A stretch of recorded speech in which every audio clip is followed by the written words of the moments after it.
Le livre des Proverbes, chapitre 7. Mon fils, retiens mes paroles, et garde avec toi mes préceptes. Observe mes préceptes, et tu vivras. Garde mes enseignements comme la prunelle de tes yeux. Lis-les sur tes doigts, écris-les sur la table de ton cœur. Dis à la sagesse, tu es ma sœur, et appelle l'intelligence ton amie, pour qu'elle te préserve de la femme étrangère, de l'étrangère qui emploie des paroles doucereuses.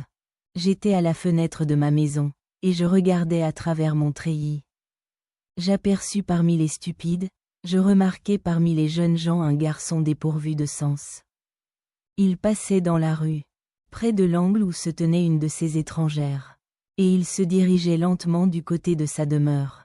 C'était au crépuscule, pendant la soirée, au milieu de la nuit et de l'obscurité. Et voici, il fut abordé par une femme ayant la mise d'une prostituée et la ruse dans le cœur. Elle était bruyante et rétive, ses pieds ne restaient point dans sa maison. Tantôt dans la rue, tantôt sur les places, et près de tous les angles, elle était aux aguets.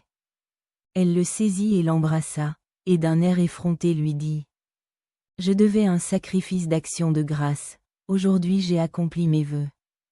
C'est pourquoi je suis sorti au-devant de toi pour te chercher, et je t'ai trouvé. J'ai orné mon lit de couverture, de tapis de fil d'Égypte. J'ai parfumé ma couche de myrrhe, d'aloès et de cinnamome. Viens, enivrons-nous d'amour jusqu'au matin, livrons-nous joyeusement à la volupté. Car mon mari n'est pas à la maison, il est parti pour un voyage lointain. Il a pris avec lui le sac de l'argent, il ne reviendra à la maison qu'à la nouvelle lune. » Elle le séduisit à force de paroles, elle l'entraîna par ses lèvres doucereuses.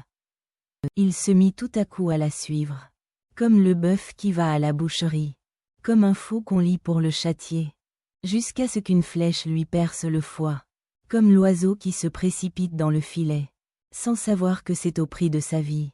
Et maintenant, mes fils, écoutez-moi, et soyez attentifs aux paroles de ma bouche. Que ton cœur ne se détourne pas vers les voies d'une telle femme, ne t'égare pas dans ses sentiers.